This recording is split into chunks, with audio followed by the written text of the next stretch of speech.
Donc après les groupes du Penthièvre, nous allons un peu plus à l'est pour trouver le Poudouvre, dont le cercle de Kévert est un représentant dynamique et qui va vous présenter leur costume.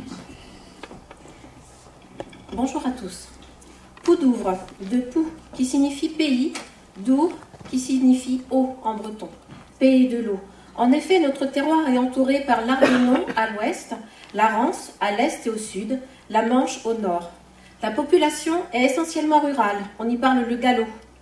Notre chorégraphie nous amène au marché de Dinan autour des années 1900. On y croise des hommes et des femmes de conditions sociales et d'âges différents.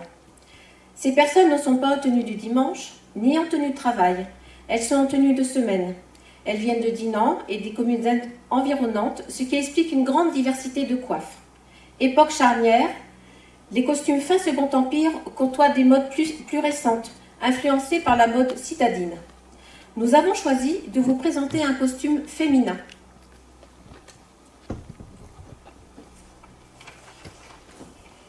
Les femmes suivent la mode du moment pour la base, la jupe et le corsage.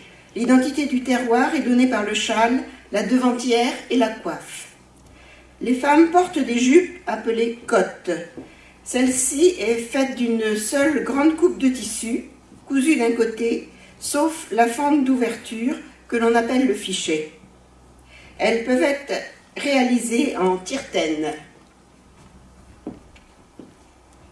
Tiretaine ou Mylène, c'est une étoffe rugueuse, tissée pratiquement inusable, réalisée avec des fils et laine produites au pays. Le fil de chêne et de chanvre ou de lin, le fil de trame de laine. Cette matière peut être unie mais le plus souvent rayée. Ces rayures permettaient le réemploi de laine de pulls de marin ou de paysans qui avaient été détricotés. Ces jupes de tiretaine seront portées jusqu'à la fin du siècle, pour le tout-aller et même au début du XXe. Elles possèdent, ou pas, ce n'est pas une obligation, ce qu'on appelle un gopte à hauteur du genou. Gopte, plie religieuse, qui était une réserve de tissu permettant de rallonger la jupe lorsque le bas est usé. La jupe est souvent soutenue par un faux cul. Faux cul, boudin bourré de filasse de chanvre ou un tissu épais long d'une vingtaine de centimètres qui fait gonfler et rouler les plis des cottes et cotillons d'un joli balancement, provoquant la tension. Le cotillon du dessous. D'après Simone Morand, il peut être blanc, rouge ou rayé rouge et blanc. Deux jupons plus un faux cul permettent de reproduire la silhouette à la mode de l'époque, c'est-à-dire la taille fine et le volume au niveau des hanches. Pour le haut, les femmes portent une chemise de toile de lin ou de chanvre, portée sous un corselet bien ajusté de couleur sombre. Le châle, ou mouchouet d'eau, il est carré, de coton ou de lainage. Il est plié en deux, en pointe, il est souvent garni de franges. Le châle est étalé sur la table. On forme les 3 ou 4 grands plis. Ils sont maintenus par une épingle. Le châle est ensuite envoyé sur les épaules. Les extrémités se croisent sous le tablier. Pour le travail et pour les petites sorties, on peut porter une pèlerine de laine qui apparaît dès 1840. Le tablier est grand. Sa base est carrée. On l'appelle devantière ou devantiow. Nous l'avons réalisé en coton ou en lin, uni, rayé ou à pois. La coupe évolue. On suit la mode citadine. Le volume des jupes bascule à l'arrière. La fin du siècle voit apparaître de nouvelles matières. Et surtout, la couleur noire. Tout d'abord réservée aux personnes riches, et cette couleur devient chic et très à la mode, vers 1870.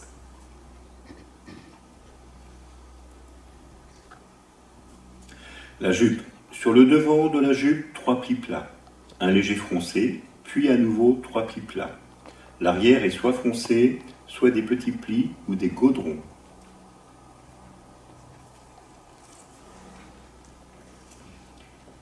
Les jupons sont en coton blanc ou rayé. Les cuvelottes ouvertes apparaissent. En gallo, on les appelle des breia grandes. Le corsage, il est très ajusté, boutonné très haut. On le nomme taille, caraco ou Justin. Il est inspiré de la mode parisienne.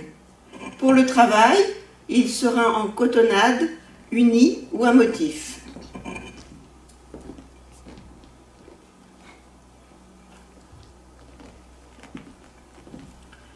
En ce qui concerne notre projet consiste à représenter des modes plus authentiques. Lors de nos recherches, nous avons constaté que, dans la vraie vie, les vêtements n'étaient pas tous parfaitement identiques. Les longueurs de jupe, de tablier. Ce n'était pas l'époque de la fast fashion.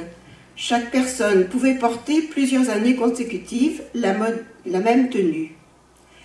Nous avons évité de fabriquer de nouvelles pièces de costumes et choisi d'utiliser l'existant. Nous avions déjà nos jupes de tiretaine bleu et noir que nous avions fait tisser par un artisan local en suivant les indications de Pierre Rochereau, qui a été pendant plusieurs années conservateur au musée de Dinan. Nous avons complété notre vestiaire. Il a été convenu de réutiliser le tissu de jupes anciennes qu'il a fallu démonter pour en faire de nouvelles correspondant à la coupe souhaitée. C'est vrai que ces jupes-là étaient montées en fait sur élastique, donc il a fallu tout défaire pour faire de nouvelles jupes.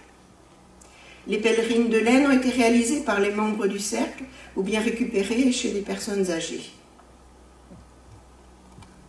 Pour nos reconstitutions, que ce soit pour les costumes masculins ou féminins, nous avons donc fait l'inventaire de l'existant. Le souci d'économie et la sensibilité écologique font aussi partie de notre projet. Nous avons effectué des recherches auprès des bibliothèques, dans les livres, les cartes postales, des articles de presse, étudié des peintures, des photos, effectué des stages proposés par la Confédération. Du collectage, on a rencontré Jeanne-Marie appelée Dien, Hélène Lequillou, Milly appelée Lin, Marie à Saint-Sanson, Simone appelée Déliac, et un historien local, Yves Castel, à l'Envalais. Nous avons fait passer un avis de recherche dans un bulletin municipal. Nous avons enquêté lors d'interventions au repas des anciens. Nous avons exposé des coiffes et costumes lors de fêtes communales, recueilli les témoignages que nous donnent les pièces anciennes au niveau des matières, des coupes et des traces d'épinglage. On se méfie des cartes postales et de l'inspiration des peintres. Nous voulons signaler l'importance du budget. Les sorties rémunérées pour les groupes de 3e et 4e catégorie se font rares et la subvention municipale étant de 100 €, les comptes sont vite faits. En deuxième partie, nous allons vous proposer la pose d'une coiffe.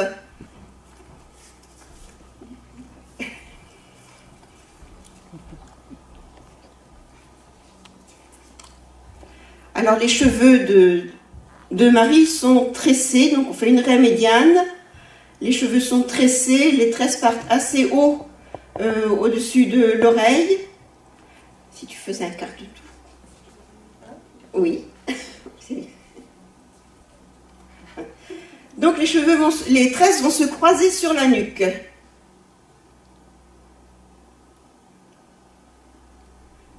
Et on va les remonter vers le sommet de la tête.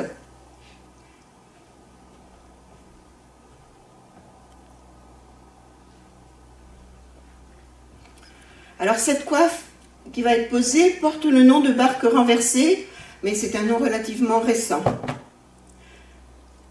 Elle est composée de 2 parties, une sous-coiffe, alors celle-ci est en tulle de coton, sur laquelle on vient poser une coiffe.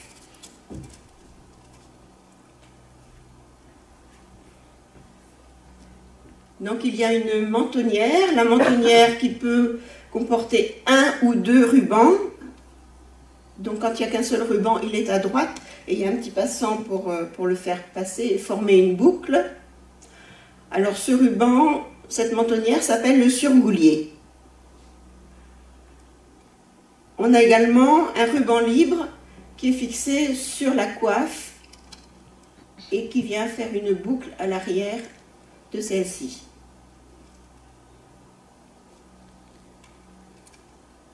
Alors cette barque renversée On a la même en plus grand, donc c'est celle que porte Linda. C'est ce coq qui est porté sur la rive gauche de la Rance. Donc quand le tulle de coton a fait son apparition et s'est implanté, il a remplacé la partie en toile de la coiffe. Autrement, on retrouve tous les éléments, tous les mêmes éléments au niveau des ailes de la sous-coiffe. Alors la sous-coiffe que porte Marie donc, est amidonnée, tandis que celle que porte Linda est en coton et n'est pas amidonnée.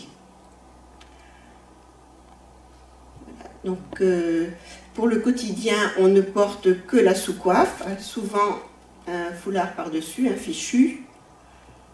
Et pour le deuil, donc l'absence de broderie et la petite boucle qui est à l'arrière de la coiffe. Voilà. On a un nœud tout simple, on n'a pas de boucle hein, comme pour une personne qui est en deuil.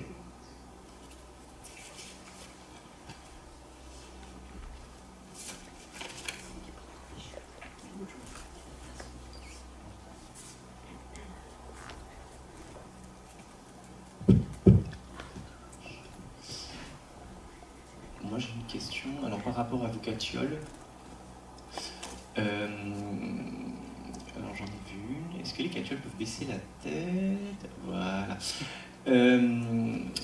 Alors je vois que vous avez adopté la mode, alors vous êtes dans le Poudouvre, le Rennais pas loin, vous avez exactement la même coiffure en catogan que le Rennais sur vos catioles, vous n'avez pas eu à un moment des coiffures? Merci, voilà. Alors, ça a été longtemps en catogan, et donc au début du siècle et jusqu'à la guerre 14-18, puisque là, c'est à ce moment-là que les coiffes ont disparu. Donc, on trouve des femmes qui ont des chignons tressés.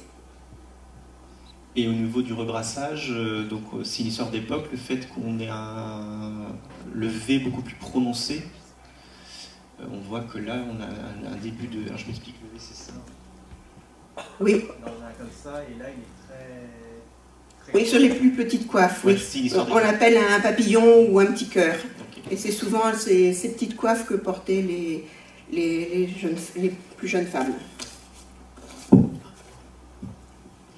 Une petite question sur vos coiffes, toujours. Vous avez présenté plusieurs coiffes différentes. C'est vous qui vous occupez du repassage aussi. Vous connaissez du coup toutes les techniques différentes. Vous avez tous les outils qu'il faut aussi pour le faire. Pour celles qui sont présentées ici, oui, dire que je connais toutes les techniques dans le nord du Poudouvre. Non, pas les techniques que vous utilisez. Oui, c'est moi qui les repasse, oui. Donc, cette année, on a fait des ateliers coiffe, et donc tout le monde est passé au repassage de coiffe. Même les garçons.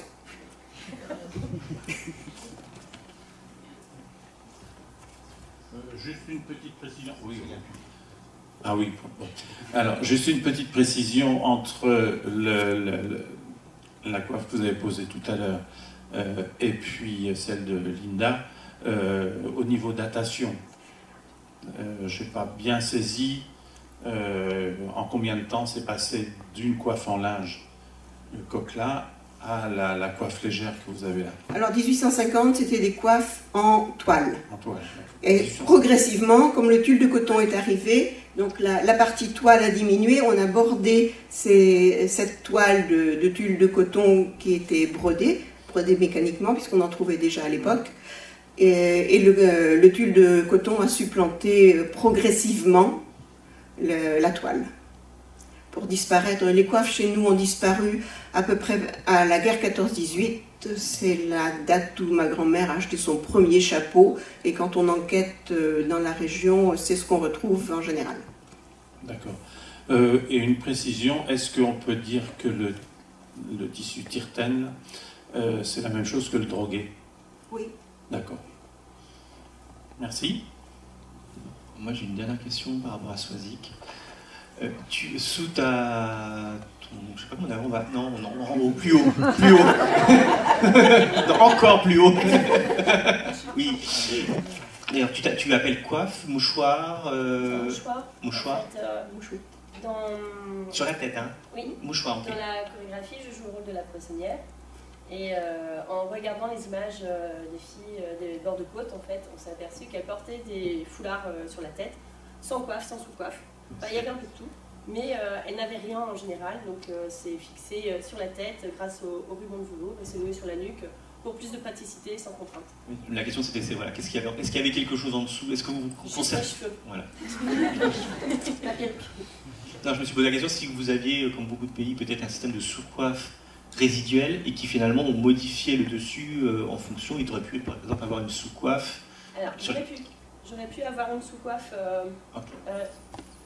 la même que porte Linda. J'aurais pu avoir la même sous-coiffe que Linda, ce qu'on portait les années passées.